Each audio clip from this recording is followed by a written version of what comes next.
Hello, I'm Alex from Best Recaps, and I'd love to tell you a story. Noah is reincarnated as a noble one day, but there's a major problem. Just take a look at that status screen, it's shamefully low, just straight up embarrassing for someone in his position. The kid was born as the 13th prince of the imperial royal family, and the emperor is quite interested in seeing his new baby boy. During the presentation, the sovereign is informed that the boy's highest magic affinity is with the water element, so as a first birthday present, he decides to give his son a fief located near the sea. As soon as those words leave the emperor's mouth, something crazy happens, and Noah notices a change appearing right next to his water magic, which until then was only E rank. When his father asks to see the baby's status screen, our protagonist gets worried, thinking that with such low grades he'd be discarded like trash. But what happens is a true miracle. The moment the status is displayed to everyone, Noah's water magic jumped from E rank to an absurd double SS rank. The rest of his skills remain a solid F rank, but honestly, who cares about that when a baby shows the highest level of water magic anyone has ever seen? This is a clear sign that he will be a genius in the future, which makes the emperor start to really like little Noah. I have to confess that I'm already loving how this system works, because the reason for this SS rank is precisely the fief he gained from his father, although on his personal screen, the skill appears as E plus S. Another bizarre detail is that the other stat increases came from his maids, and he still hasn't quite understood why, but it seems that the more servants he has, the stronger he becomes. His level is still 1, but since it can be increased infinitely, it's obvious the kid is going to become completely overpowered in the future, even though for now he is still quite weak. While he eats his breakfast, one of his maids named Evelyn appears to warn him that his brothers, specifically the 1st and 4th princes, have come to visit him. Normally receiving family would be nice, but in the last 6 years of life, Noah has learned that those two are complete idiots, so he needs to be very careful when dealing with them. He heads to the lounge area, and after formal greetings, the 1st prince, Albert, announces that he brought a gift. He orders his servant to bring the object, and the moment Noah sets eyes on the sword, it's clear that the thing is completely cursed.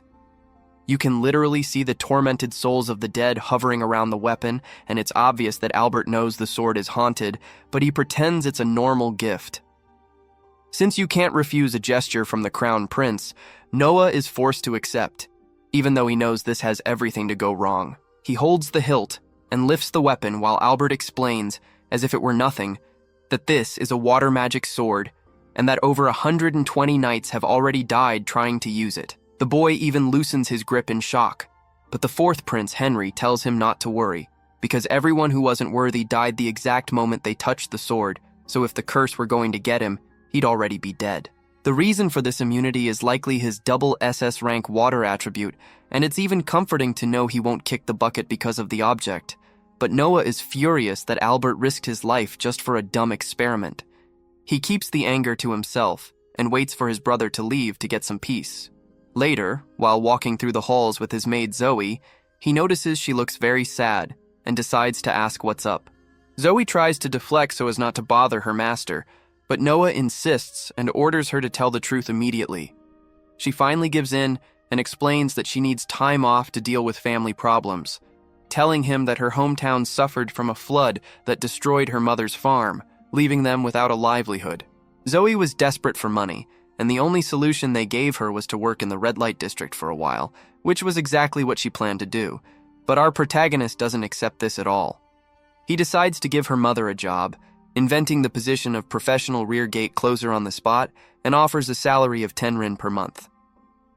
Zoe is shocked because this amount is much higher than normal, and she has never heard of this job, but Noah doesn't care. After all, it's his money, and he wants to help. He even offers an old house on the outskirts of town so they don't have to pay rent, as he would never let a faithful servant sell her body because of a tragedy. But Noah's plan doesn't stop there. He calls his butler, Dylan, and orders him to organize the purchase of all the lands damaged by the flood. Both Dylan and Zoe are speechless, but the prince explains that scammers would surely try to deceive people who lost everything, and he wants to ensure their safety before that happens. Dylan is at a loss for words, seeing how a 6-year-old child can predict things so far ahead, but Noah can't tell him that he has already lived a whole life before this one. The butler agrees to help, but warns that the estimated cost for this would be 700,000 rin, an absurd amount considering that a common adult earns only 120 rin per year. Noah has only 500,000 rin saved and needs another 200,000 urgently. Without many options, he decides to sell the fief he owns, but Dylan warns him that this would be a crime against the imperial family since the land was a gift from the emperor. Even aware of the risk, the boy decides to move forward and accept any punishment that comes from his father. The next day, while preparing for the trip, the fourth prince, Henry, appears by surprise. Unlike Albert, Henry is a cool guy and came to warn him that the sword Noah won has a will of its own and that he will need to earn its recognition to use it safely. Noah thanks him for the advice and leaves for the village of Dasso. He notices that many residents lost their documents in the disaster and sends Dylan to get copies at the government office to speed up the purchases. Meanwhile, the prince decides to see the people up close, and despite Zoe's protests, he heads into the middle of the village. The situation is terrible. The crops were destroyed and there will be no harvest this year, which means the residents will have no way to survive.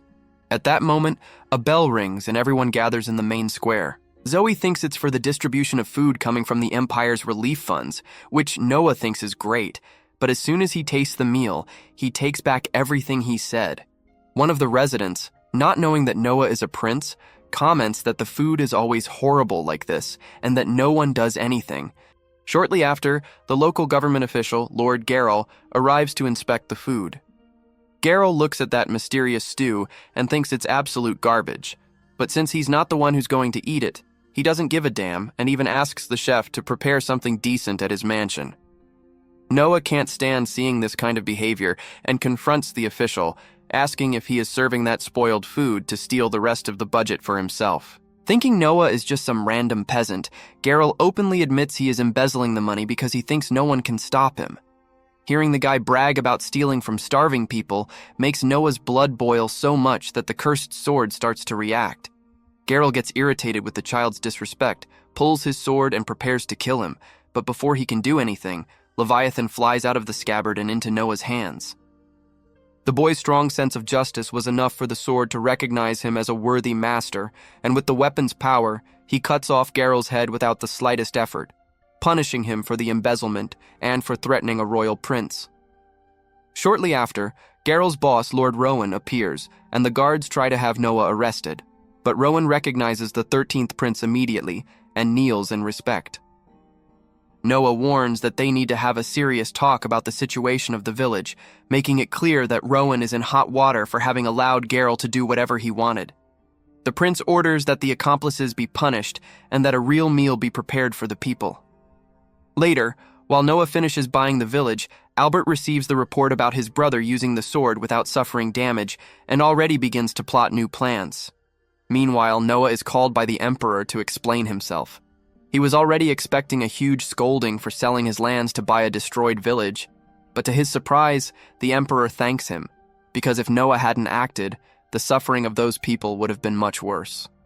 The emperor clearly realizes that little Noah is an extremely capable young man and asks him to continue serving the empire with all his strength, something our protagonist accepts with a smile on his face.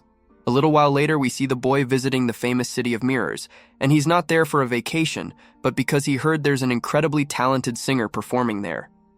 As soon as the show begins, the prince is completely hypnotized by the girl's angelic voice and is enjoying every second of the performance. But out of nowhere, the vibe is cut when a group of thugs invades the theater and starts yelling at the singer.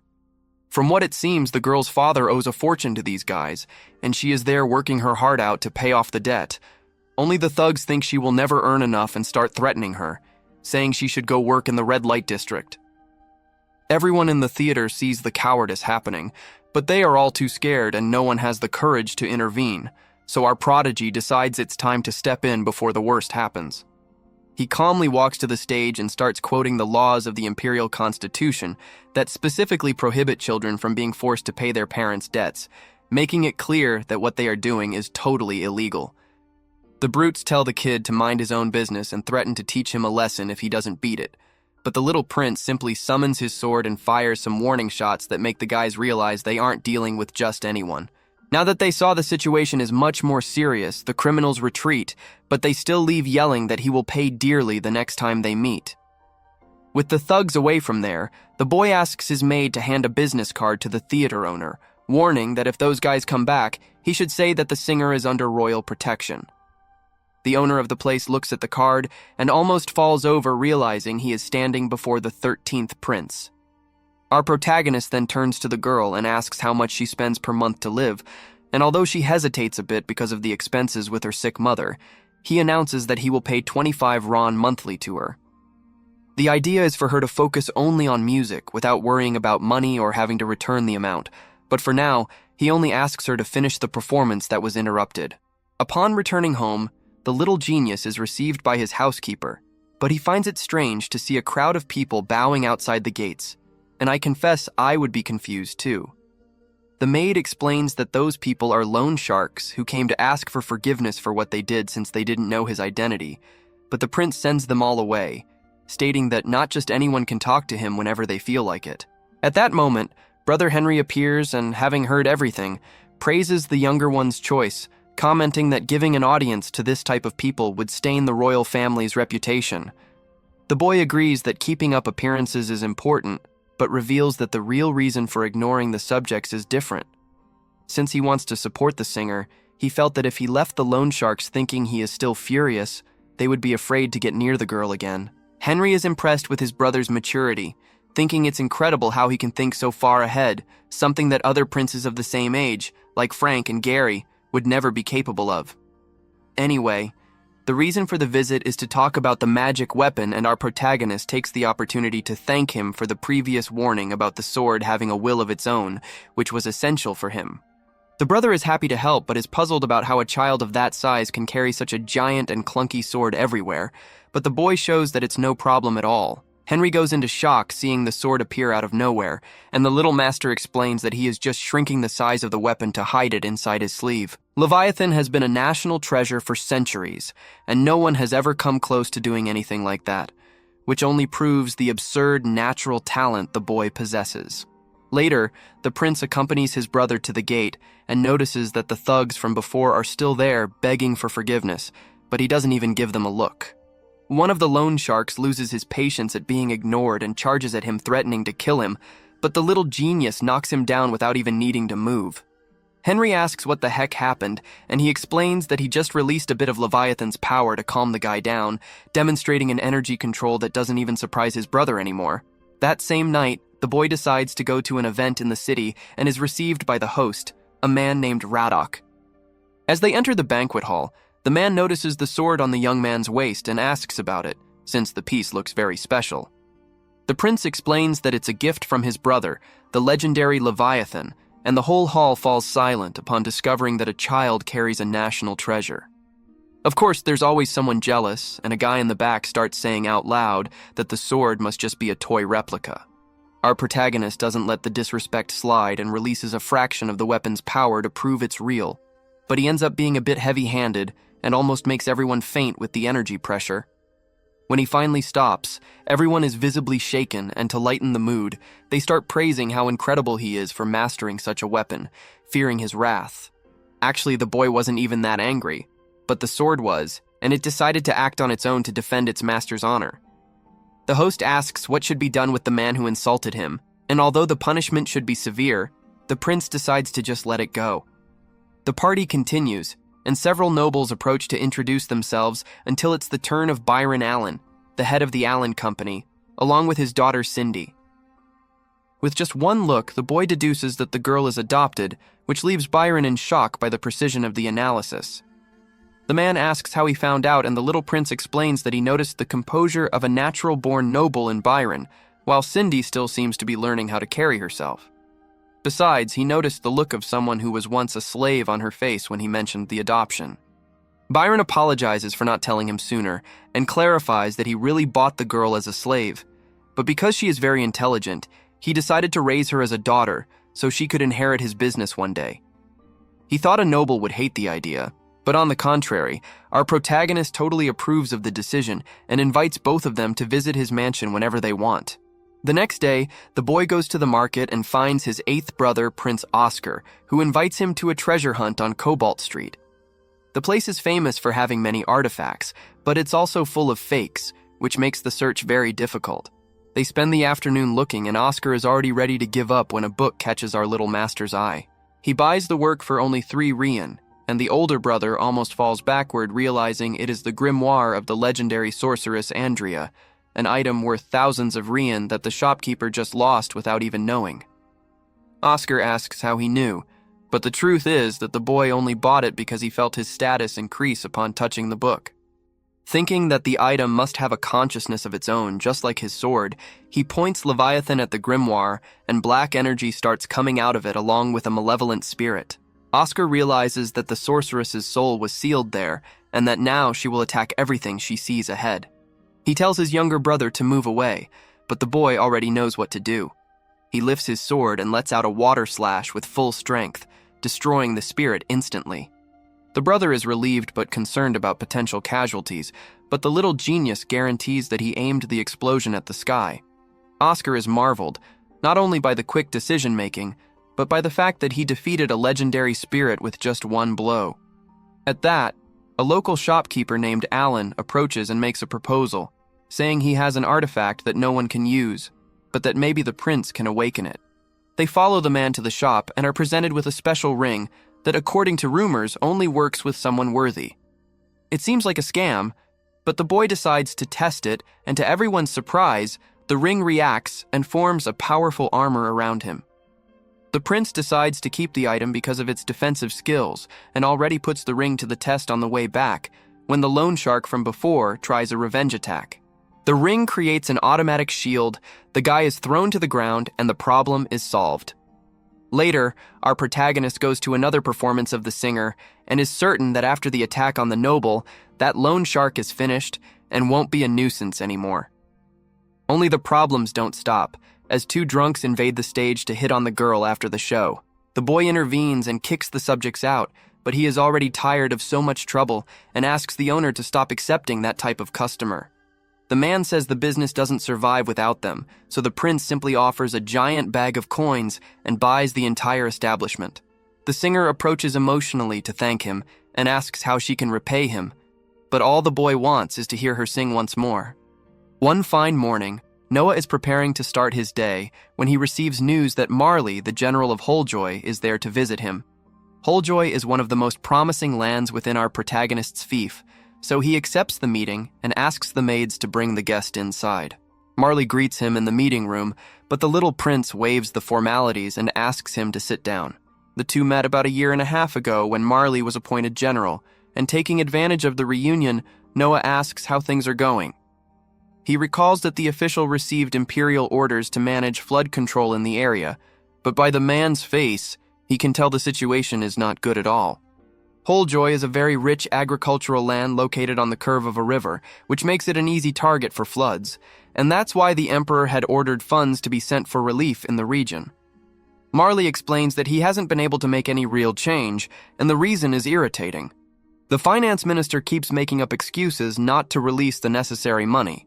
Noah is extremely dissatisfied hearing this, as it smells like blatant embezzlement of national funds, so he orders the general to accompany him, as the two are going to pay a little visit to said minister.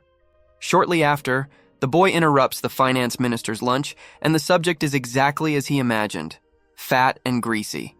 The official tries to flatter the prince, but our protagonist goes straight to the point and questions why Holjoy's budget is being held back. The minister tries to keep his cool and says he has a good reason, but Noah cuts him off right away, warning that he better not underestimate him for being a child. After all, belittling a prince is an executable crime. The man starts to get nervous and releases a flimsy excuse, saying that since the emperor gave Holjoy tax exemptions last year, he thought it fair that the village use that saved money to pay for this year's works. I confess that this is the biggest nonsense Noah has heard in 6 years of life, and he asks if the minister thinks he looks like a fool. It's obvious the exemption came precisely because the village didn't have a cent to pay taxes, so saying they still have that money is an insult to anyone's intelligence. Realizing he's in deep trouble, the minister appeals to the emperor's name, saying he needs the money to build a royal villa for the sovereign, since he is getting old. Noah notices the fatal error and warns that the official just committed a very serious crime, because besides calling the emperor old, he used his name to cover up a corruption scheme. The minister panics and starts begging for forgiveness, but the boy makes it clear. Either he releases the funds now, or the emperor will find out the whole story. With no way out, the subject runs to obey, and Marley thanks him immensely for the help, although he feels bad for involving the prince in such a mess. As soon as he prepares to return home, Noah receives an urgent call from his father and rushes to the castle.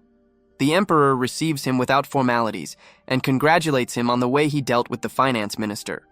The boy is surprised by the speed of the news, but the father explains that information is the strongest weapon there is and that his spy network is impeccable. The sovereign is impressed with the 6-year-old son's maturity and with the fact that he has already mastered the sword Leviathan, which is a dark and dangerous weapon. Noah knows well what his father is talking about, as the sword almost killed everyone at that party if he hadn't controlled it. Since the little genius hasn't had formal fencing lessons yet, the emperor introduces Damien Noble, the empire's greatest swordsman, to be his instructor. Damien challenges the pupil to a friendly duel to test his potential, and Noah accepts, charging at the master. During the combat, the boy feels the memories and skills of the previous users of Leviathan flowing into his body, making his movements sharper and sharper. The two lock swords, and when Damien thinks he has the advantage, the prince makes an upward movement and disarms the greatest warrior in the kingdom, leaving both the instructor and the emperor speechless. Since the boy already possesses the skills of a master, there is nothing more Damien can teach. Proud, the emperor appoints Noah as the chief judge of this year's knight selection exam, which is a huge honor. This exam attracts warriors from all over the world, and the winner becomes a direct subordinate of the chief judge. And since Noah gains status when he gets talented servants, he is quite excited. The boy decides to change the rules. He cancels the regional qualifiers and brings the entire tournament to the capital to ensure that no strong candidate is excluded by local schemes or injustices. At home, he talks to Zoe about her village and discovers they usually send only one representative because of high travel and lodging costs. To solve this, the little prince announces he will cover all travel and housing expenses for all candidates this year. Since he doesn't just want to burn money, he decides to buy empty buildings in the area and build a lodging that will have value even after the tournament. To take care of the food, he calls Byron Allen and asks for a quote. The merchant presents an absurdly low value, almost no profit, and Noah soon realizes there is something behind it, as he knows a merchant gives nothing for free. Byron admits he wants a favor in return, that the prince use his influence to hire one of his servants to work at the castle, serving as an informant for the company's business. The boy agrees, and Byron swears exclusive loyalty to him within the royal family. Upon gaining Byron's loyalty, Noah's stats go up, but he notices his water magic level has dropped a rank.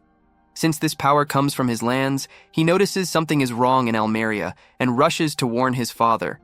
He says he noticed strange signs, and the emperor confirms that a rebellion has broken out there. The sovereign offers the mission to solve the problem to Noah, but the boy refuses and suggests that brother Henry go in his place, as he has more experience. Later, while traveling together in a carriage, Henry asks why the younger one gave up the glory of battle. The little prince explains that he doesn't want to risk the lives of his soldiers in a war he doesn't yet master.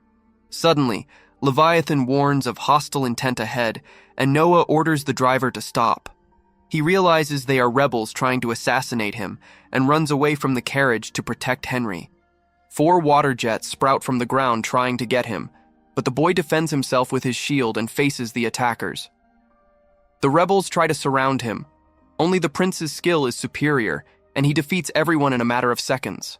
Henry is stunned by the ease of the victory, and laments not being able to interrogate them, but the little genius reveals he only knocked them out and they are ready to talk.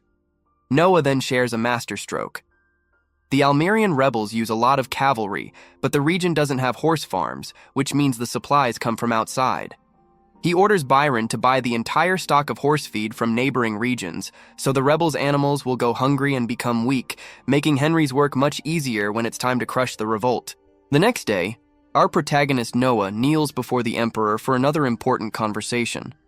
The sovereign explains that the rebels from the other day were actually trying to kidnap the boy to use him as a bargaining chip in their negotiations. Noah takes a moment to reflect on this and comes to the conclusion that if the rebels admitted to something like that so easily, they must be lying about at least part of the story.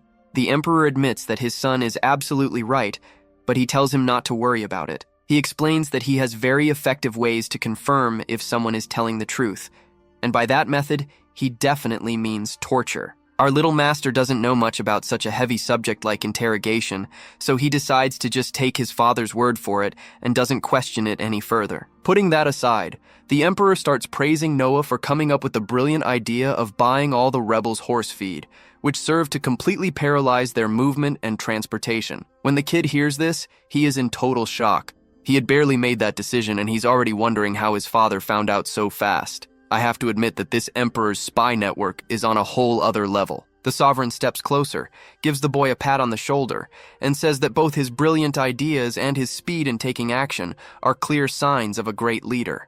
Noah thanks him for the compliment, feeling a little embarrassed and even blushing slightly at the situation. The emperor then decides he wants to reward him for his actions, and after stroking his beard and thinking carefully, he chooses to add a sword to Noah's crest.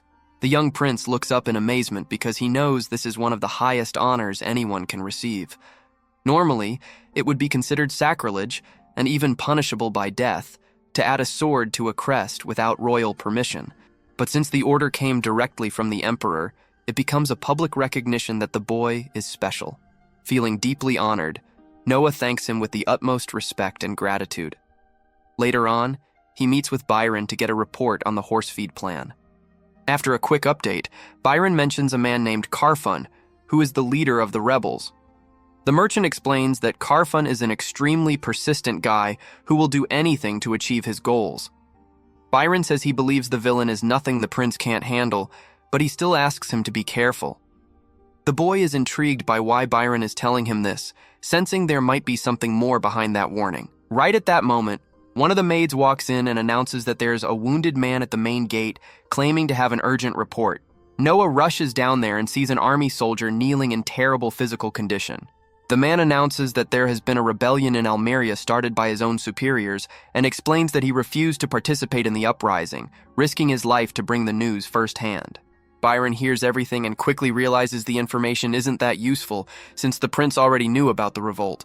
Even so, Noah thanks the soldier for the effort, sends a maid to take him in for treatment, and even gifts him 1,000 Ryan for his loyalty before calmly walking away. Byron follows him and asks what the point was in giving such a high reward for information they already had. The kid admits that the report was useless, but explains that the fact a simple soldier risked everything to come talk directly to him demonstrates true loyalty.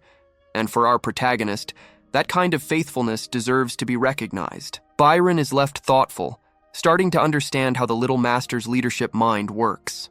At night, while working in his office, Zoe walks in looking nervous. She says that a strange man offered her 500 Rian to make the prince drink what looked like a sleeping drug. Noah figures out instantly that this is the rebels' plan to kidnap him while he sleeps, and is surprised by how bold they are being.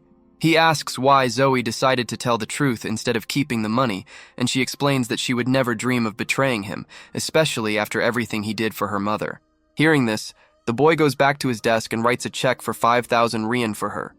Since she didn't sell him out for 500, he added an extra 0 as a prize for her loyalty. Zoe tries to refuse, saying it's too much money, but the prince insists and she ends up accepting, crying with emotion and calling him a generous master. Right after that, the kid reveals he wants her to do one more thing and explains his risky plan. He says he's going to drink the drug on purpose so the rebels take him, and orders that, as soon as they leave, she must flee and hide as fast as possible so she isn't killed. Zoe thinks the idea is way too dangerous, but she ends up accepting. The plan is executed, and later on, Noah wakes up in the back of a wagon with his hands and feet tied. Luckily, he had hidden the Leviathan and was still wearing his magic ring, which he uses to cut the ropes. The boy then asks the sword to show the memories of what happened while he was out and sees exactly how the bandits invaded the mansion. Now, knowing everything, he decides it's time to attack. The rebels notice he's standing up, but they don't even worry, thinking he's just a helpless child. But then Noah pulls out the Leviathan and kills one of them on the spot, leaving the others paralyzed with shock. They try to attack together to use the numerical advantage, but our protagonist defeats every single one of them without any difficulty. Shortly after, Zoe shows up with a search party and the boy gives her a scolding for risking herself when he told her to hide. She lowers her head and says she was too worried to stay still. Seeing the girl's sincerity, he forgives her and asks her not to be so reckless again. While the soldiers collect the bodies, one of them tries to pick up a dagger from the ground, but Noah yells for him to stop.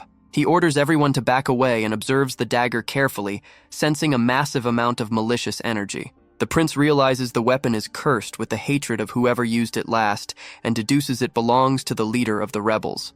Using the Leviathan, he focuses on that energy signature and fires a long-range attack that travels for miles, crosses through outer space itself, and tracks the rebel leader's presence, killing the guy instantly. The next day, the emperor praises the incredible feat, stating that few people would be capable of something like that. With the leader dead, the rebel forces are lost and are suppressed by Prince Henry. Soon, everyone involved in the plot is arrested, and the emperor decides the traitors will be drawn and quartered. The jury and those present celebrate the severe punishment, but suddenly, Noah takes a step forward. He tells his father in a firm and respectful way that this decision is not the wisest choice, leaving everyone in shock. The boy explains that the traitors must be punished strictly according to imperial law. Whoever planned the revolt should be cut in half at the waist, and whoever just participated should be hanged. He points out that ignoring his own laws to quarter, someone would damage the empire's authority, because if the emperor doesn't follow the rules he created himself, others might question his future judgments. The sovereign listens to everything carefully and realizes his son has a very valid point. After reflecting, he changes the sentence to follow the law to the letter and thanks the kid for helping him maintain order. Everyone is marveled by Noah's calm in correcting his father in front of everyone, and the emperor, seeing such wisdom, grants him the special title of wise. At that exact moment, the kid's status on the system screen updates to Wise Prince, an unprecedented honor that makes the people start to hail him with this new nickname. After that, his father remembers that the knight selection exam is coming up and asks how his son intends to judge the candidates. The little master says he already has a plan and gives a demonstration right there. He asks the servants to throw water at him while he uses the shield of his protection ring to deflect everything. He explains that in the actual exam, participants will have to attack him this way, and he will judge the strength and control of each one by the effectiveness of the hit against his defense. The emperor thinks the idea is creative, but warns that it could be dangerous if someone manages to break the prince's defense. Noah says calmly not to worry, because he already has countermeasures prepared for any possibility. Hearing this, the sovereign praises his son's confidence and quick thinking, saying he's very lucky to have such a brilliant heir. Later that night, the emperor retires to his inner chambers along with Noiselle, the prime minister. Back in the royal chambers, the emperor orders one of the servants to bring out the true seal of the Leviathan. Legends have always said that this seal must never be broken, but seeing just how talented and extraordinary little Noah has become, the father can't help but wonder what would happen if that protection were breached, and what kind of power or change it would bring to the boy. I have to admit I'd be a bit scared to mess with something so dangerous, but the emperor's curiosity seems to have no limits. The day of the knight selection exam finally arrives, and commoners from even the most remote parts of the empire show up to witness the new era of warriors. This year, the crowd is significantly larger because as soon as rumors spread that the wise prince would be one of the judges, everyone felt they had to see it for themselves. Our protagonist continues with the plan to use his defense ring to test the candidates, and he's there calmly sipping his tea on stage when one of the participants decides to go for the attack. The defense ring activates instantly and blocks the hit with a shield. The candidate repeatedly tries to break the barrier with his sword, but the thing is just too strong to be overcome, and the people watching it realize that this is the true might of the wise prince. The emperor watches the exam from above and admits that this year's competition is much more interesting than the last one, although he knows the real goal is to choose worthy knights, and that's why he's eager to see who his son will select. By sunset, one of the candidates uses all of his magic capacity to try and hit the little master with a flame attack, but the boy simply creates a barrier that keeps the heat from getting anywhere near him. The guy runs out of mana and collapses on the ground, realizing he would never make it into the royal guard. Noah notes that there hasn't been any noteworthy candidate so far, and he really wants to find someone who surprises him. The next candidate is the last of the day, so the prince isn't expecting much until a blonde young woman steps forward and strikes with her sword. The shield intercepts the attack as expected, but surprisingly she uses her brute strength to break the defense and lightly wound Noah. The prince himself is shocked by the scene, and the guards immediately arrest her and pin her down, but the little genius orders them to let her go at once. He asks the girl's name, and she replies that it's Shirley Grant. Our protagonist announces that she has just passed the exam, and everyone is speechless. After all, no one had passed all day, and now he was accepting the very person who wounded him. The guards begin to praise him, calling him a truly generous king, and shortly after, he takes Shirley to his mansion. As she kneels before him, the young woman is terrified of the punishment she might receive for hurting the prince during the test. She fears that harming royalty, even unintentionally, will bring grave consequences, but the boy quickly reassures her, telling her not to be silly because what happened was clearly an accident. He gives a light smile and surprises her by asking her to use that same thrust move on him once more. Shirley is confused but obeys the order, stands up, and advances with the sword. Noah raises his shield to block, and this time the defense doesn't break. He explains that this is what he could have done if he really wanted to block her attack the first time, but he chose not to because he wanted to see if she would follow orders faithfully without fear of hurting him. After all, a knight's duty is to follow orders, and he doesn't need someone who backs down out of fear. The fact that she attacked with full will twice proves she has the necessary courage and determination.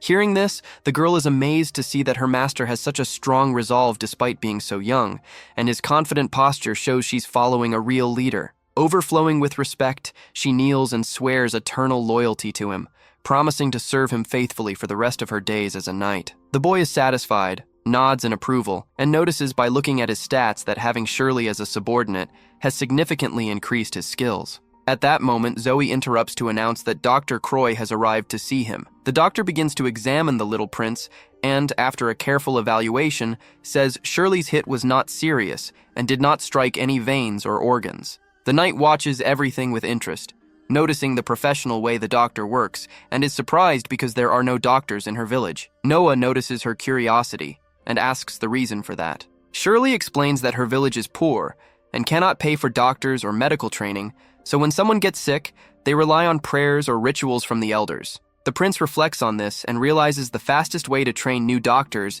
is through hands-on learning.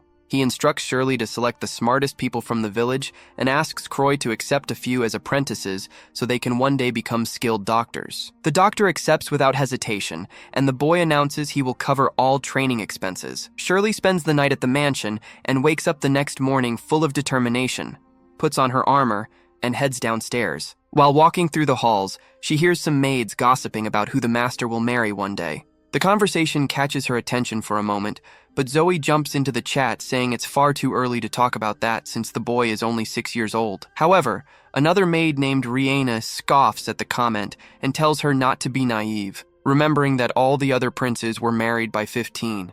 Rihanna notices Zoe's expression doesn't change and quickly concludes she must be secretly in love with the prince and wants to marry him, since Zoe has been studying magic lately. The girl gets a bit nervous at first, but soon clarifies that her studies have nothing to do with marriage or love, but rather because she wants to be useful to her master for everything he's done for her. With that, she walks away anxiously, leaving the other maid with her thoughts. Meanwhile, the night selections are concluded, and the boy receives the report of the chosen ones, feeling a silent satisfaction knowing the kingdom's future is in good hands. To celebrate the success, he decides to throw a small party the next day, and invites his old friend Alici to perform that night. During the event, Byron comes to pay his respects, and Noah receives him warmly, explaining that he organized the party in part for him too, since all the merchants with royal ties are there, which is the perfect opportunity for Byron to strengthen his contacts. The party continues with lots of music and laughter until Zoe appears to report that an unusual letter has arrived. There is no sender, and the person who delivered it fled immediately after. Before opening it, Shirley warns that it could be dangerous, so the prince lightly touches the Leviathan to check for any hidden malicious intent. Since the sword doesn't react, he opens the envelope and finds a message warning about suspicious movements among the remnants of the Almerian rebels. The letter doesn't give details, but the little genius starts connecting the dots and realizes that whoever delivered the message probably infiltrated to investigate these activities. He soon deduces that the one who sent the warning was that loyal soldier who came to warn him about the rebellion a while back. Noah points out that this is terrible because if the guy is playing spy without any real training, he's only going to end up getting killed. He plans to notify his brother Henry to put an end to it, but by the next day, it's already too late, and news arrives that the soldier was discovered and tortured. Luckily, the man wasn't killed because Prince Henry's unit managed to get him out in time. The boy blames himself for not realizing it sooner and is indignant because the soldier was tortured just for not talking, thinking that no information is worth the loss of such a faithful ally. He orders Zoe to send a message to his brother's unit, telling them not to spare any expense to save the soldier's life. The next day, the little master goes out with Shirley to buy a gift for Henry as a thank you for suppressing the rebellion. He goes to an antique shop and sees several luxury items, but nothing impresses him until he notices something covered by a cloak. The merchant pulls back the cloth and reveals a stunning glass sculpture of a goddess made by the famous artisan Lindsay, with only 2 existing in the world. The boy examines the piece and decides to take it for 10,000 Ryan, but at that moment, Brother Oscar enters the shop and sees that the younger one found the treasure before him. Oscar mentions he already owns the other piece and was looking for the second one to complete his collection, but hearing that, the little prince simply destroys the sculpture. Everyone is in total shock to see the priceless work of art shattered, but the boy guarantees the shopkeeper the payment will be made. Oscar immediately understands the play. Since there is now only one sculpture in the whole world, the value of the piece his brother owns will skyrocket. The older prince admits the idea was genius and is impressed as always. Leaving the shop, Shirley asks why he destroyed such a treasure, and Noah explains that the sculpture wasn't the real treasure. It was just an object. To him, the true treasures are people willing to dedicate their lives and hearts to a cause, showing loyalty even in difficult times. The knight smiles, realizing her master is that 1-in-a-million leader she had only read about in history books, and swears to serve him forever. The boy says he plans to collect even more treasures like that, and 6 years pass, with Noah now much taller at 12 years old, accompanied by his maids and servants as he prepares to embark on yet another epic adventure. 6 years fly by and our protagonist is now a 12-year-old prince overflowing with confidence, which means he's older, stronger, and ready for some seriously absurd feats. Since he just hit this age, a massive crowd of people trying to get on his good side showed up to drop off gifts, and the line is so huge it's literally been going for 3 straight days.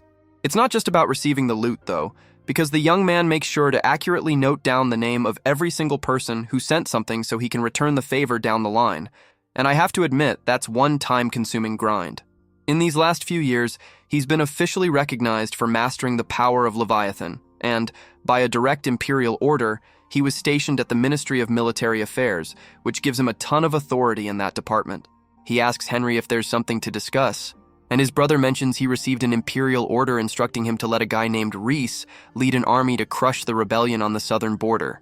If those barbarians down there get any kind of mercy, they end up causing total chaos, so the plan is to send a military force to show them that the Empire's power is superior, and that's where this Reese guy comes in.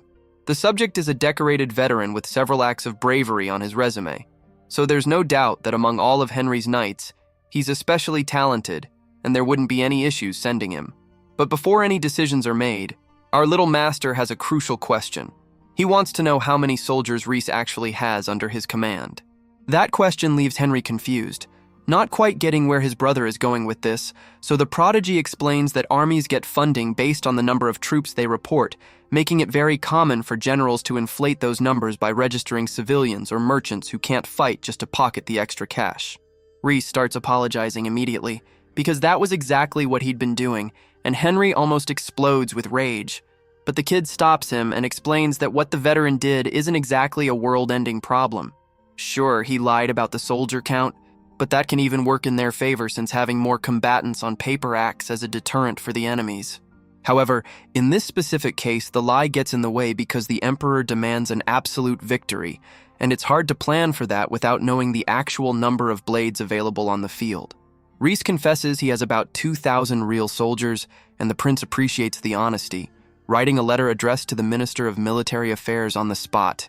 The document is a request for supplies for 2,000 men with a little extra for the general to pocket, but in exchange, the boy makes it very clear that failure will not be tolerated. Later, while the two princes are heading home in their carriages, Henry comments on how impressed he was with how the youngest intimidated Reese by exposing the mistake and then motivated him by letting him keep the extra money. It's a shame the kid hasn't had a chance to experience a real war yet, because a few military achievements would make him even more unstoppable. But since he's still very young, he's basically forbidden from joining those clashes. The genius is more than capable of taking care of himself, but this rule exists because most royal babies used to die in their first year, and it wasn't because of plagues or diseases, but because the other princes tried to eliminate the competition by practicing the famous spawn camping. Henry isn't like the others and really cares about the family.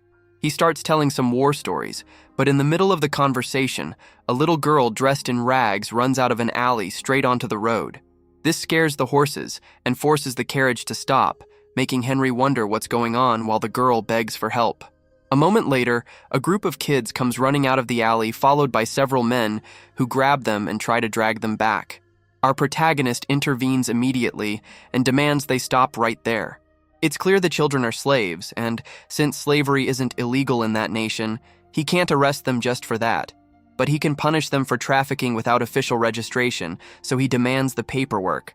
The men don't have any documents, and even seeing that the kids stepped out of a carriage with the royal insignia, they decide to attack. The result is that the little master simply mops the floor with the goons' faces, though he makes sure not to kill them right away. He goes over to the little ones and asks if the men were trying to sell them, which they all confirm through tears. But right after that, a wrinkled old man comes out of the alley and says there's nothing wrong with what he's doing because he works for Prince Gilbert. Even if unregistered trafficking is illegal, if that guy really had Gilbert's backing, the kid's hands would be tied, and knowing the guy, he probably did hire the man to traffic the children. However, our hero has the perfect solution. He says out loud that the old man is lying and knocks him out with one hit before he could show any proof of his connection to Gilbert. This way he saves the kids and still maintains plausible deniability in case he's accused of disrespecting his brother's authority. He plans to take the little ones to his mansion to hear what they have to say, and as for the criminals, he decides to ship them off to Gilbert's house so he can deal with the situation himself. That night, while Albert and Gilbert are having dinner together, the protagonist receives a message from the latter, thanking him for capturing the bandits and claiming he had nothing to do with them, as he would never support illegal trafficking. Normally, the criminals would be taken for interrogation, but conveniently, they all decided to take their own lives at the same time while no one was looking. The genius isn't a fool and knows exactly what's happening. Gilbert killed the traffickers, so no information could link him to those deplorable acts. Henry isn't surprised since he knows the older brother is involved in a lot of shady business, but since he is the first prince and a concubine's son who can't inherit the throne, he ends up venting his frustrations however he can. The brother is impressed that the youngest figured this out so fast without ever talking much to Gilbert, but the kid thinks it's not hard to deduce things given the guy's track record. The best the protagonist can do now is pull some strings to ensure the rescued children are no longer at risk of being sold. He says everyone is free to go, but the little ones don't seem very excited because, in truth, they have nowhere to go back to. They were all sold by their own families for various reasons, so returning home would mean being enslaved all over again. The genius doesn't want to leave them to fate and announces he is willing to take them all in, asking Dylan to prepare the accommodations. He also promises that any child who wants to study will receive full support for it. The little ones ask if this means he plans to buy them, but the prince clarifies that he doesn't want slaves, he wants loyal subordinates, and that if any of them wants to leave for any reason, he won't stop them. Being treated with such kindness is something totally new for those children, who don't even know how to react. But they are extremely grateful and follow Dylan to take a bath and get cleaned up. With this, they'll be able to have happy lives from now on, which brings a smile to the kid's face, but he soon remembers he still has a pending task. The next day, Evelyn comes to report that all the birthday gifts have been received and cataloged, but he says that isn't the most important thing right now because he has something serious to talk to her about. He announces that he is firing her from her position as a maid, but not because she did anything wrong. His goal is for her to become the administrator of a region in Almeria, which is a huge honor since it turns her into a government official. It's natural that the prince can't govern such a vast area alone, so he needs to appoint trusted administrators to manage local affairs.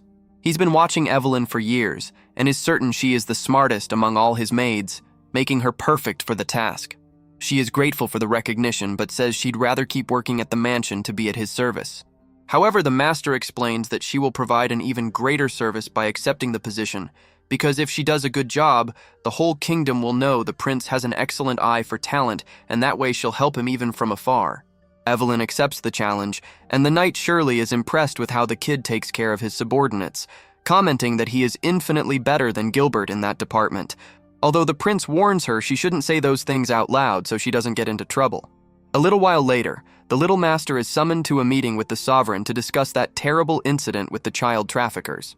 The narrative Gilbert used to dodge the heat was that those scoundrels were using his name without permission, and that he had absolutely nothing to do with the dirty work.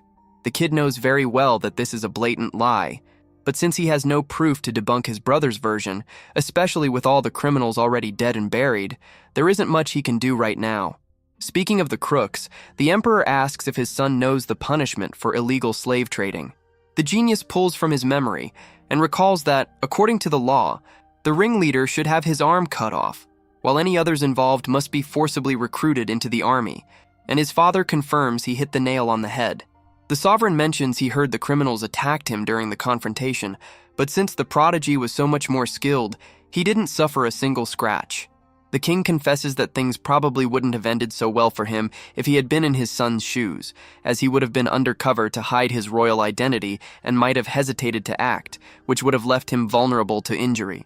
The prime minister jumps into the conversation joking that if one of those thugs actually wounded the emperor, it would be an imperial crime with a guaranteed death penalty, but the boy interrupts him on the spot to say he's wrong.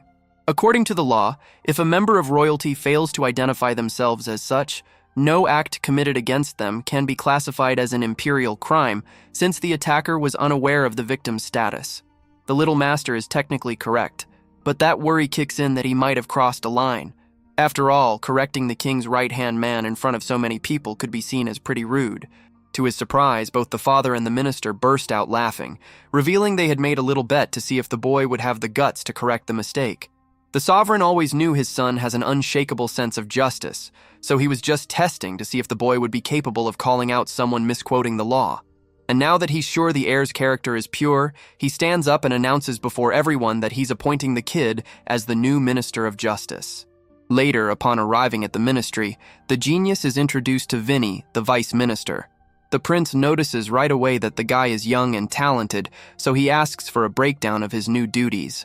Vinny clarifies that the Ministry of Justice coordinates all the country's courts and also judges many cases happening in the capital, meaning the little master will have to act as a judge.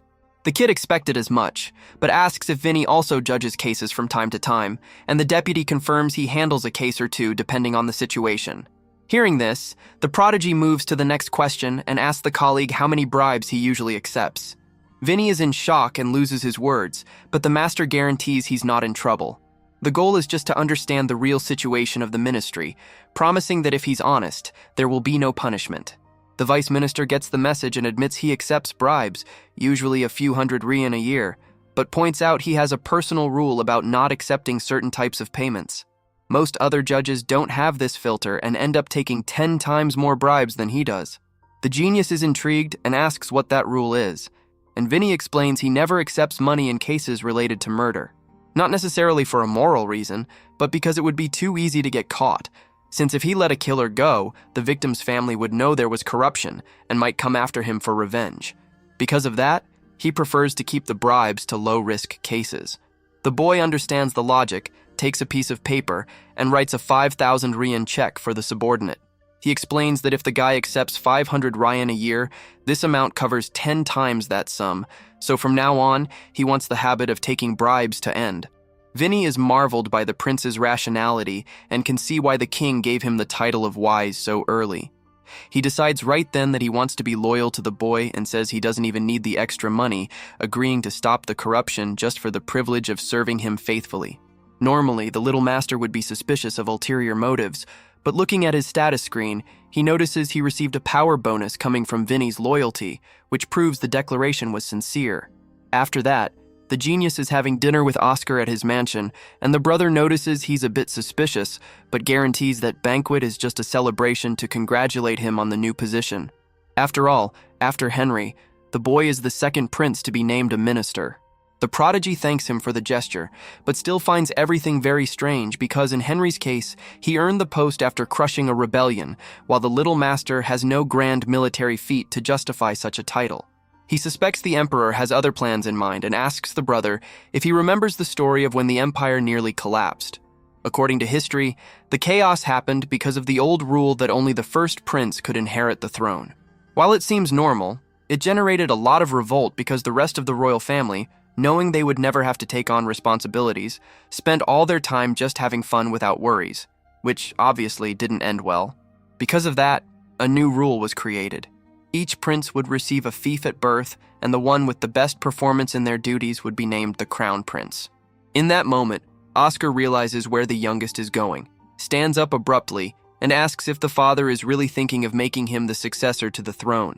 The genius says he isn't sure, but that it's a real possibility, and a moment later, one of Oscar's men arrives to warn that the sovereign plans to put him in command of the Ministry of Finance the next morning. This confirms the kid's theory. The king is indeed looking for someone to replace Albert as crown prince. Meanwhile, in another part of the kingdom, the royal knights carry out an operation to arrest a group planning to overthrow the emperor. The sovereign receives the news that night, and from the interrogation, it seems the group was trying to force him to abdicate to put Albert in power. It's very clear that this was a plan by the firstborn to take the throne, and I have to admit it's even hard to blame him entirely, since the guy has been the crown prince for 30 years, and the father shows no sign that he's going to retire. Even so, attempting an insurrection is a very serious crime, but since there is no direct evidence linking Albert to the act, punishing him will be complicated. As for the others involved in the plot, they will certainly face execution. The next day, as the little master is in command of the Ministry of Justice, the case is brought to him to decide the punishment. It's a very direct process, as everyone was caught red-handed conspiring against the crown, and although there is no proof against the older brother, it's obvious he was behind everything because the executors were part of his inner circle.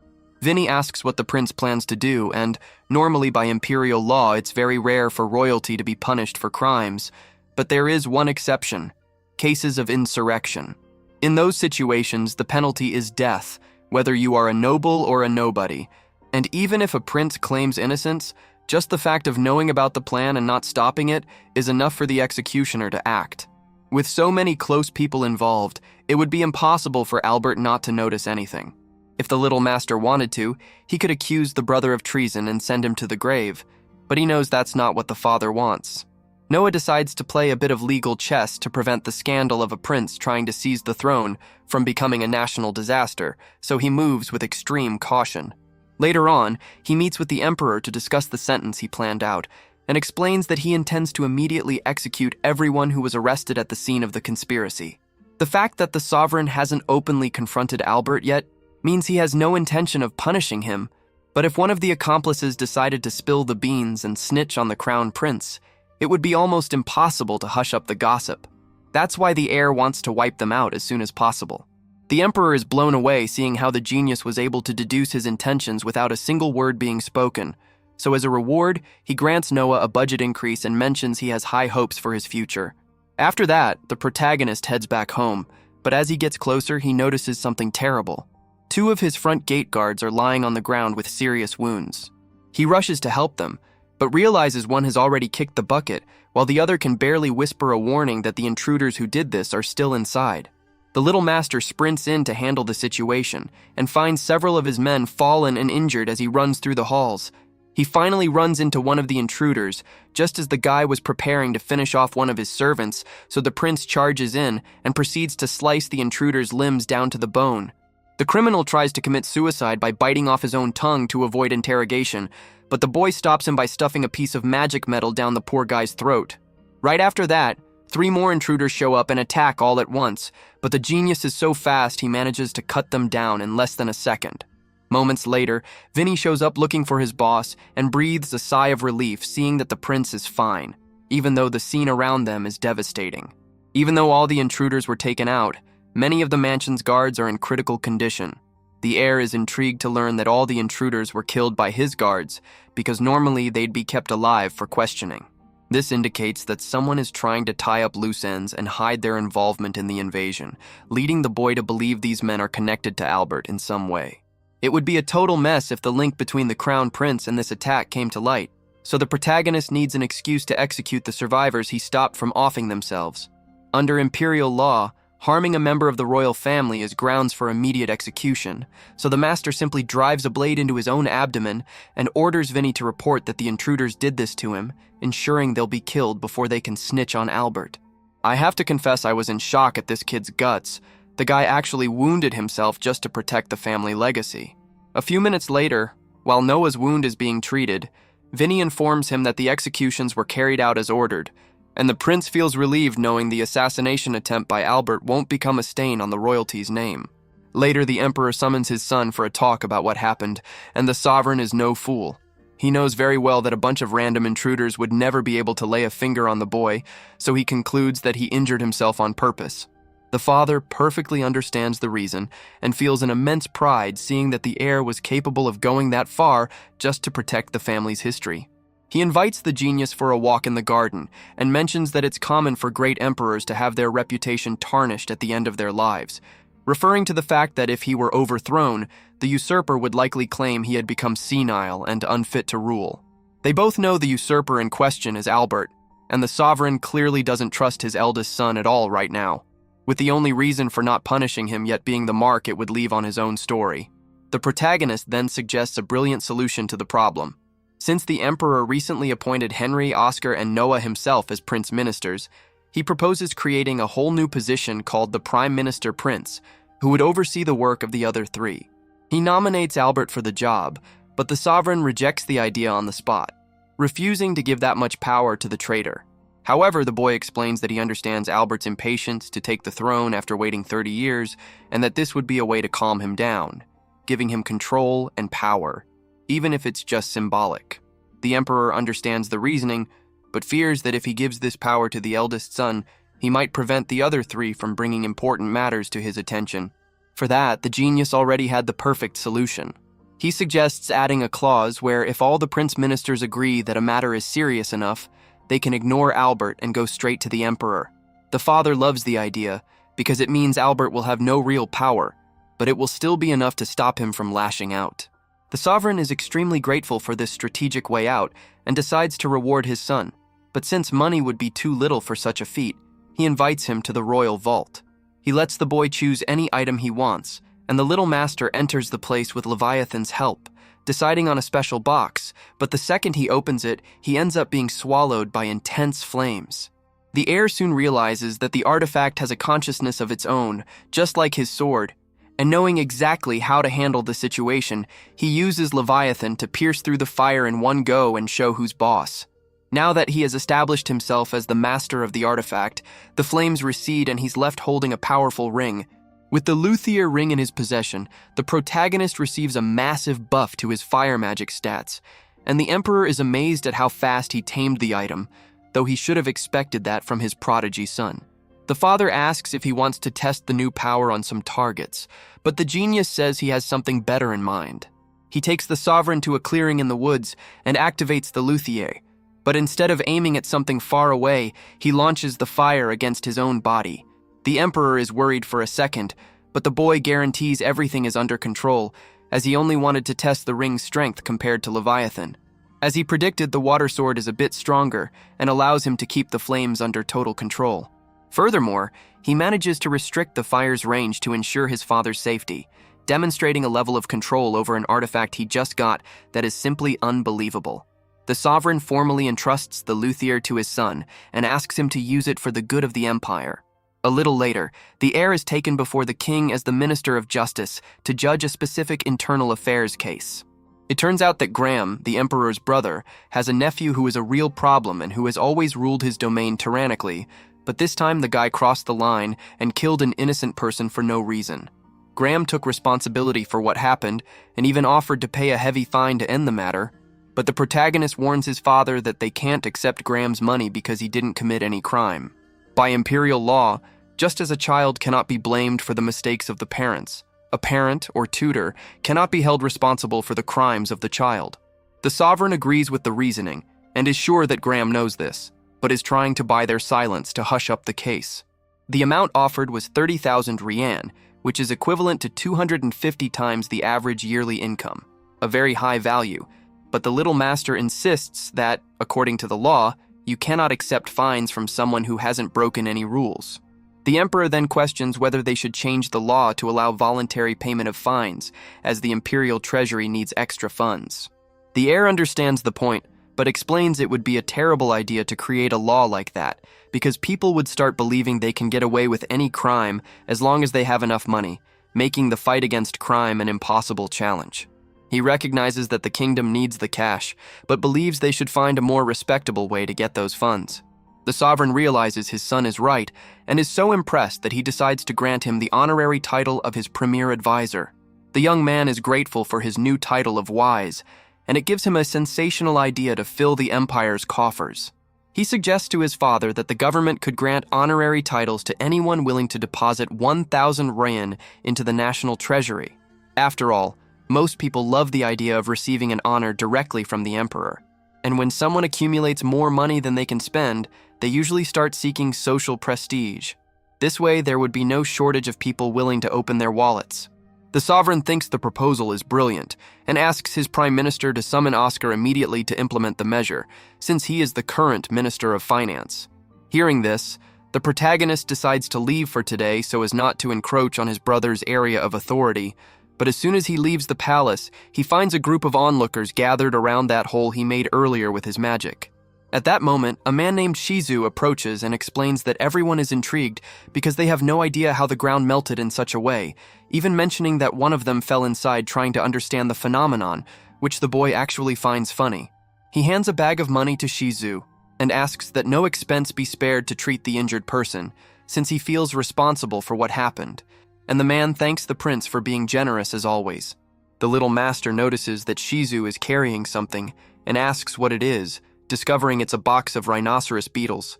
Apparently, the 16th prince loves watching these insects fight and asked that some be captured for him. The protagonist finds the idea of seeing creatures fight quite intriguing and, during the carriage ride home, decides to test something similar with Leviathan and the luthier ring. He asks his artifacts if they would be willing to face each other in a battle, and both seem quite excited by the challenge, manifesting miniature forms and starting to duke it out right there. The young man watches with interest as the two fight non-stop, but in the end, the water sword is still slightly superior to the fire ring and wins the duel.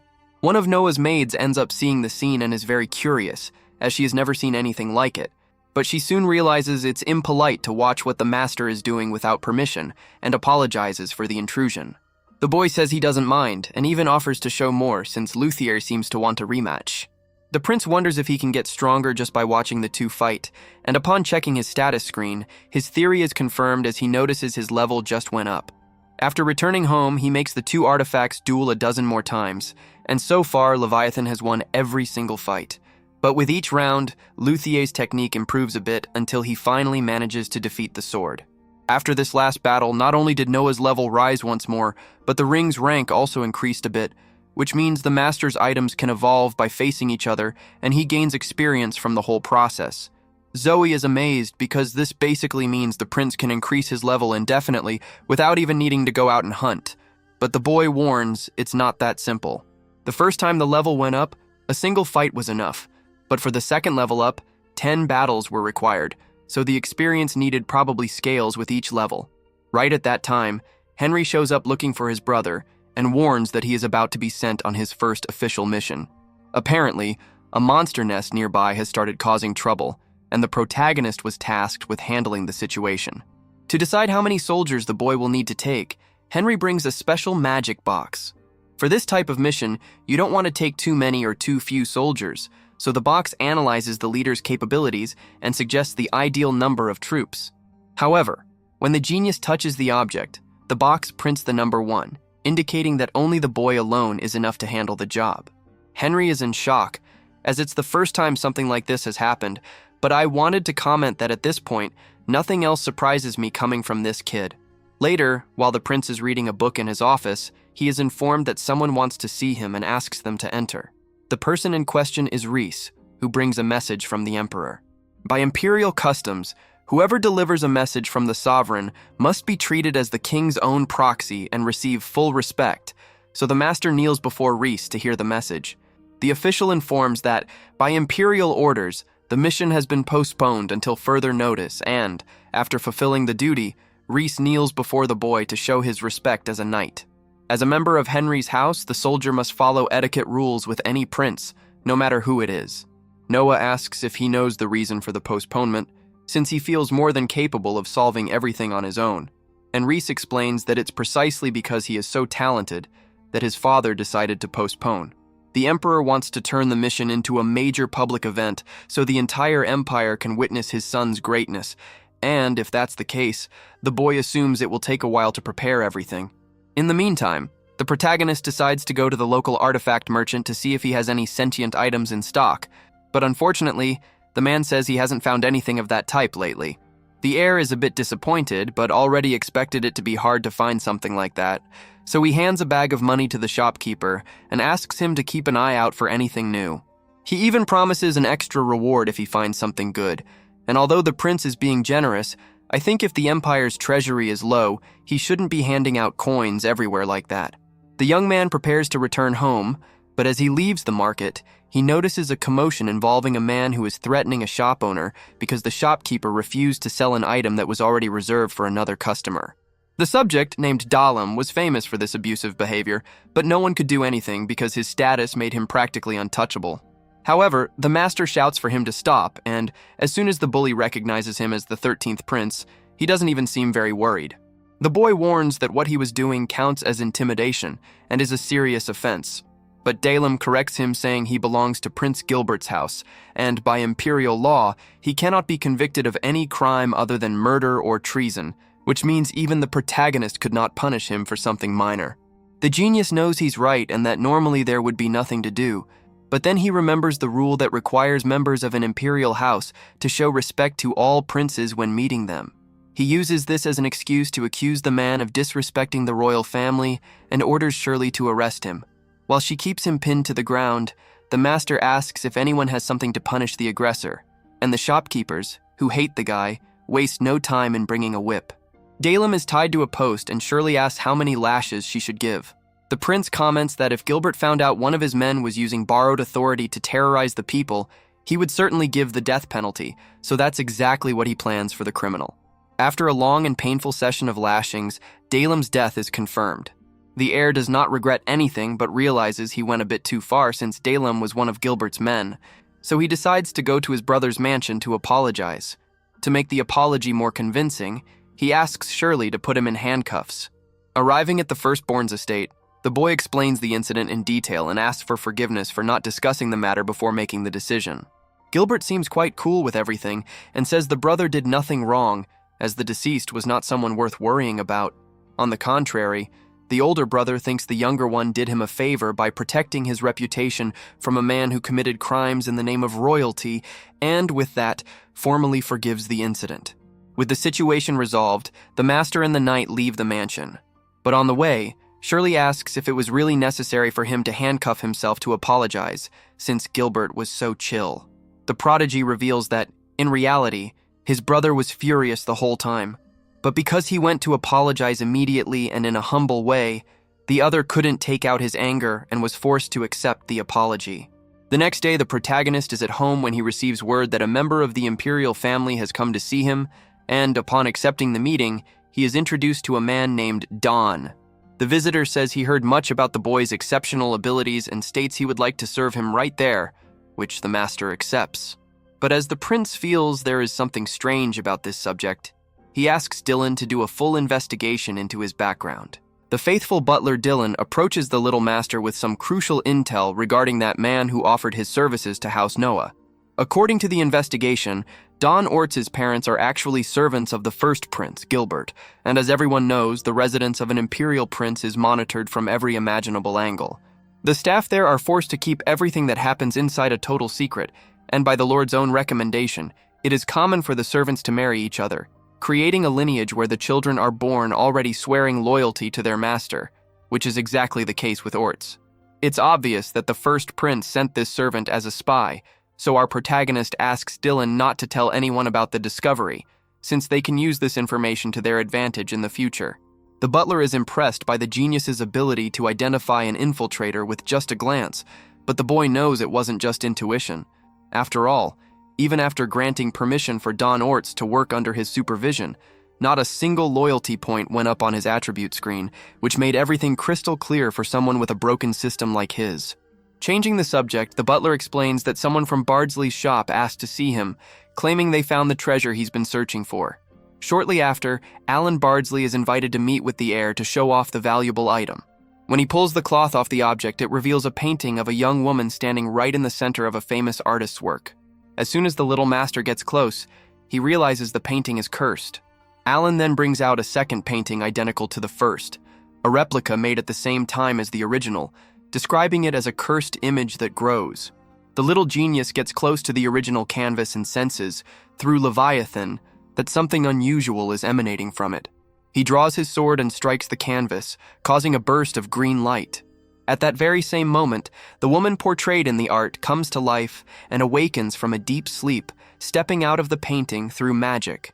Understanding the strange way this mysterious figure communicates, the boy realizes the painting was made with her own blood, and that whoever created it killed the girl when she was still a child to mix her blood into the paint. I have to confess I found that part pretty dark. Since the woman wishes to repay the favor of being liberated, she swears loyalty to the prince and gains the ability to enter and exit paintings whenever she wants, now that the seal has been cut. Beyond that, the master receives a small increase to his earth attribute and discovers that the woman, named Leveza, has the power to transform into other people with perfect accuracy, which she demonstrates by becoming an identical copy of Alan Bardsley. The heir then enchants her with his ring and asks Alan to touch her with both hands. His left hand touches the body normally, but his right passes straight through her. The boy was testing the possibilities, understanding that her materialization depends on the link with the armor ring, which ensures a full transformation capability. Later on, the prince receives a visit from the merchant Byron Allen. According to the merchant, Ada won the struggle and officially became a concubine in the palace, so he came to reward the master for it. Ada was the woman Byron offered as a servant 6 years ago on the boy's own recommendation. Now promoted to queen consort, Noah examines the gifts the merchant brought and evaluates them at 30,000 leans, which leaves Byron shocked by the precision of the calculation. The merchant hopes that one day she might become a secondary consort, explaining the harem hierarchy. Concubines at the bottom, then secondary consorts, queen consorts above them, and at the top the empress as the legitimate wife. The success of an heir depends heavily on their status and the favor they receive from the sovereign. For example, our protagonist's mother became a queen consort the moment he earned the title of sage. The man hopes for more imperial favor so that Ada can rise in rank, but the little master warns that from now on, this is pure politics. The fastest way is winning the emperor's attention, but the schemes among the queens are decisive. He brings up the possibility of someone swapping Ada's perfume for a fragrance the king hates, since the harem is a place full of betrayals and plots. After Byron leaves, the boy asks Zoe to deliver a letter and 10,000 leans to his mother. The maid thinks the merchant could deliver it more easily, but the prince explains that men are not allowed inside the harem where his mother lives, and that is why he only sees her once a year, since princes are separated from their mothers right after birth. He asks Zoe to tell his mother that he intends to be the guardian of the concubine Ada. The boy never wanted to get involved in politics, but unfortunately, that is how royalty works, where profit and honor matter more than affection. If Ada rises in rank, she will be an excellent ally for his mother. Taking advantage of the talk, the master asks how Zoe's mother is doing, and she explains that thanks to him, the lady lives in the capital with the simple job of opening and closing the back gate. However, Zoe says that last night, her mother heard a noise and saw the shadow of a man hiding, which might indicate an attempted break-in. Grateful for the warning, the boy asks them not to tell anyone. When night falls and the employee goes to close the gate, someone appears from behind, applies a chokehold and sticks a needle into her neck, making her pass out. The one responsible for this is none other than Don Orts, who flees after knocking the woman down. Hidden in a nearby bush, the little genius was watching everything with Zoe and her real mother. They discover that the woman attacked was a target of Orts, likely an attempt to silence her for having seen the spy that day. After completing the job, Leveza, who was disguised, leaves behind a replica of the fallen body and departs. The master asks Zoe and her mother to return to Dasso with the fake body for a while to pretend she died, as she would certainly be a target again. But Zoe is worried about the man who escaped. Calmly, the prince says he ordered Leviathan to keep an eye on him. The next day, Don Orts wakes up wounded in an isolated house next to our protagonist. While Shirley Grant stands guard outside, the spy feels pain while trying to move, and the boy explains that, as predicted, Don almost died. The prince reveals that after the spy reported eliminating the witness, he was stabbed by the very contact serving as the link to Gilbert. In short, he was discarded like trash for making a spy mistake. Luckily, Leviathan was nearby to save him. The master remembers when he said people are like treasures, though he is increasingly convinced of the opposite. Don Orts understands why the boy is called the Wise One, since he predicted his death, and regrets not staying on the prince's side from the beginning. Regarding that, the boy says he doesn't mind if he starts now, leaving the man stunned. On the other hand, the heir makes it clear that he is even stricter regarding betrayal, and that if he swears loyalty, Orts cannot leave that house until he is dead. The sage guarantees he will not abandon the subordinate either, and, moved, Orts begs to be accepted. The master notices his wind attribute gained an increase, proof that the loyalty is now real. He orders the man to focus on healing, provides a new name and identity, and announces he will adopt him as the son of a fallen noble, arranging a magistrate position in Almeria until things settle down. Without words to thank him, Orts decides to pay it back by revealing bombshell information about his former master, Prince Gilbert. With this intel, the protagonist rushes to his father to ask him to stop drinking the Phoenix beverage immediately. The sovereign asks if it is the drink produced in Gilbert's domain, and the son confirms it, explaining it is nutritious if consumed alone. But when mixed with certain elements, like dragon's claw, it turns into a terrible poison. The emperor has been consuming this during the annual ceremony with Crown Prince Albert. According to the boy, the drink has been offered for almost a year, and they drink it daily, which removes the suspicion of immediate poisoning, when in fact, the poison spreads slowly and fatally. The father questions if he is sure, and the son says he tested the mixture on a condemned prisoner, and the effect was instant. If they keep drinking, the emperor and the crown prince will die during the ceremony. Faced with the evidence, the king recognizes his son's incredible investigative work, uncovering a conspiracy that would have killed the two most important members of the royal family. He orders them to call Henry, send troops to Gilbert's residence, and investigate everything. That night, after the army invades Gilbert's mansion and finds evidence of experiments with slaves to test the poison, Gilbert's plan to become the ruler is dismantled. Before that, while the boy was leaving the throne room, he felt an unease. After all, his father's intelligence network was always impeccable and left him speechless several times, but for some reason, it didn't reveal this conspiracy. Suspicious, the prince looks back and sees his father approaching. The sovereign recognizes his son's intelligence, but reveals that he already knew about the plot and didn't even drink that Phoenix beverage. Knowing he has held the crown for a long time, the emperor sees that many cannot wait any longer to get their hands on it. On the other hand, he sees that his youngest son is not like that, and recognizing his merit, names the boy as Vice Minister of Military Affairs, a position he will hold alongside Minister of Justice and Commander-in-Chief of the First Army, the king's personal guard. The boy doesn't understand the reason for so much power, but the father explains that he doesn't intend to give up easily, because being overthrown by a son would be a joke for future generations. But if that happens, the little master must take control of the capital with his imperial guard and choose a worthy man to be the new emperor. A little while later, Noah meets with the emperor and Albert to discuss the results of the investigation into Gilbert. Damning documents were found in the first prince's mansion, proving beyond a shadow of a doubt that he was the mastermind behind the assassination plot. The emperor asks what our protagonist thinks should be done, and following the letter of the law, an attempt on the sovereign's life is treason, which means Gilbert should be cut in half at the waist. Albert fully agrees, believing that a public execution is the correct fate for anyone trying to usurp the throne, but the little master notices that his father is still hesitant. He then proposes a clever alternative, reducing the charge from treason to attempted murder. Although the death sentence remains the same, the date of execution would be entirely at the emperor's discretion. Albert doesn't quite get the point of this, but the genius is looking at the situation from both an emotional and legal perspective. Gilbert tried to kill the emperor, but he is still the man's son, so it's natural for a father to hesitate to kill his own blood. This way, they effectively turn a death sentence into a life sentence in practice. The sovereign appreciates the consideration, But since Albert insists that the crime must be paid for in blood, the Emperor eventually gives in and lets Albert decide the final execution date. Once the eldest brother leaves the room, the father confesses to Noah that he would normally grant him Gilbert's lands as a reward, but since the boy gave him the tip in private, giving a prize now would draw too much attention and make the other princes start hunting for each other's mistakes out of pure greed. The Emperor informs him that there will be no reward this time, and the boy understands perfectly. Changing the subject, the father reminds him that Noah will soon have to move back to his own territory, so it is high time he thinks about a future wife.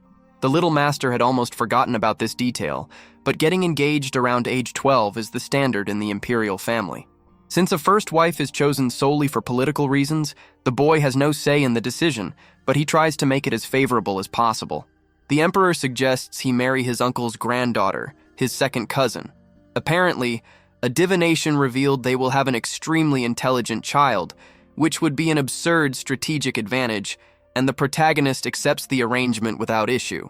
The Emperor promises to start marriage negotiations as soon as possible. Back at home, Noah calls Don for a meeting, and the man falls into a total panic, remembering that the prince hates betrayal more than anything, and that he technically just betrayed his old master, Gilbert. He accepts his fate and begs only for a painless death, but the boy tells him to get up because he isn't the type to execute allies on a whim. The master explains he called him for 2 reasons. First, to let him know that Gilbert has already been sentenced and lost all power, so no one will be hunting Don anymore. Second, since he provided the intel that helped with the capture, he earned a reward that the prince increased from 1,000 to 10,000 Ryan. The prodigy even offers help for him to get a position, and Don, deeply grateful, swears to serve him for the rest of his life. With the spy now properly rewarded, Noah calls Zoe and lets her know that with Gilbert's fall, her mother no longer needs to live in hiding, which makes the maid cry with gratitude. Later, while walking through town with his maid, the prince notices a huge commotion and decides to see what it is. He finds a young woman challenging onlookers to an old-fashioned street brawl. The rules are simple. You pay a fee of 3 Rian and fight one-on-one. If she wins, she keeps the money. If you win, she becomes your slave. This sounds like a terrible idea, and the boy thinks about shutting the event down. But although illegal trafficking is forbidden, the law says nothing about someone selling themselves into slavery of their own free will, so technically there is no crime. A confident guy accepts the challenge, but in a few seconds he ends up on the ground, completely humiliated. Over the next few minutes, 15 more challengers try their luck, and all are defeated with incredible ease until no one else dares to take a step forward. Eventually, a man decides to challenge her, but refuses to pay the fee because he's sure he will win. He attacks without warning, and as the girl prepares for a counterattack, she feels a part of her body go numb and ends up knocked out by a powerful punch. The crowd is speechless at the quick defeat, and the cheater declares that she is now his slave, but the little master intervenes and points out that he broke the rules. The fight was supposed to be one-on-one, but the guy had an accomplice who shot a paralyzing dart at the girl.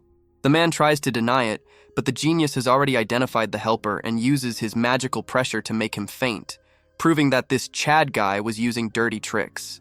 Enraged at being unmasked, Chad charges at the prince, but the result is the same as always. Noah makes a few warning slashes and the idiot collapses on the ground, running away shortly after to avoid further humiliation. The girl wakes up a bit later on a bench with the protagonist by her side. He asks if she remembers what happened, and with her memory fuzzy, she says she only remembers her legs going numb mid-fight. The boy explains the dart trick and gives her a lecture, saying it's a stupid idea to offer herself as a slave in a bet like that.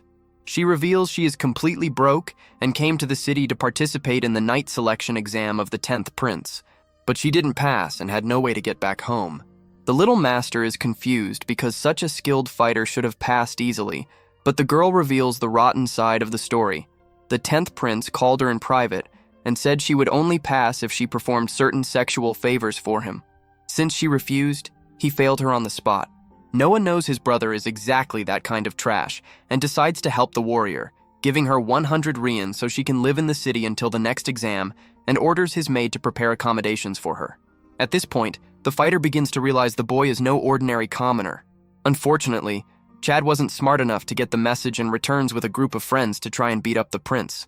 The result is a memorable thrashing, and upon finishing, the protagonist notices one of the 10th prince's knights watching everything.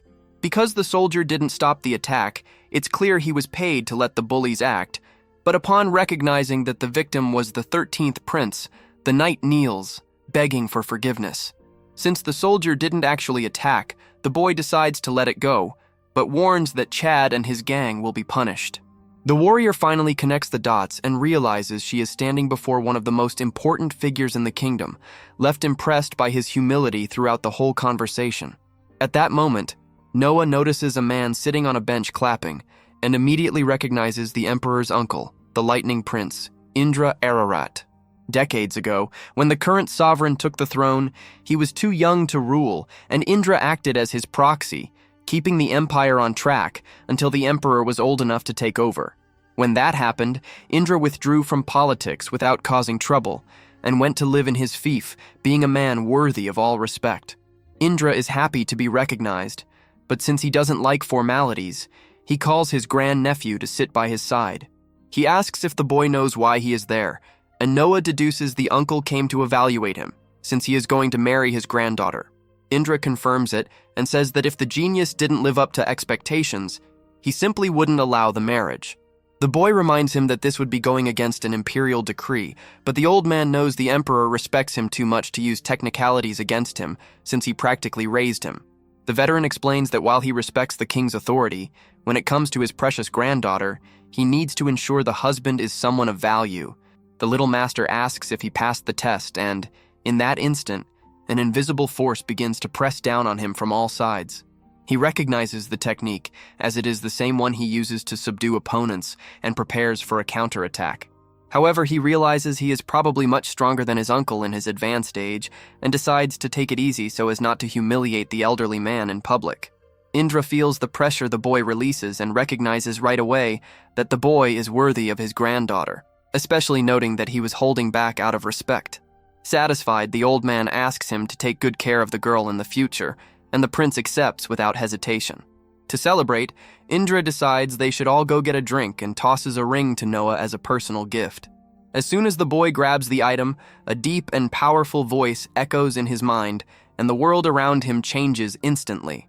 He finds himself alone in an open field, and before he can understand what's happening, a massive magic bull charges toward him at maximum speed. The creature orders the prince to prove he is worthy of its power, and as the genius already knows how this works, he draws Leviathan and strikes the bull down with a calm blow. The beast submits to its new master, and the boy notices in his stats that his light attribute gained a huge bonus. The protagonist returns to the real world, and Indra notices from the boy's look what happened. The defeated creature is the Behemoth, an extremely powerful magic beast with special abilities. While listening to the explanation, the little master puts on the ring and touches a nearby kettle, which, in that same instant, turns into solid gold. The uncle is impressed because even at the height of his strength, he never managed to fully tame the behemoth, while the boy did it in seconds. The prodigy then summons a miniature of the beast and explains that he can get stronger by making these small beings battle each other. Indra doesn't understand what he's talking about, so the boy decides to give a demonstration and summons Leviathan, Leveza, and Luthier along with the new ring. Suddenly, something strange begins to happen. It had been decades since these 4 magic items were gathered in the same place at the same time, and now that they are all present, something very special is about to be revealed. And that's where the episode ends. And I have to say, I'm completely blown away by Noah's massive display of power, even turning metal to gold like it's nothing. The guy is building an elite selection of artifacts, and now the mystery of gathering all 4 has sent the hype through the roof. Did you guys like it and want a continuation? Then let me know in the comments that you want the next part. Smash that like and hype button to support the video, and subscribe and hit the bell so you don't miss any updates.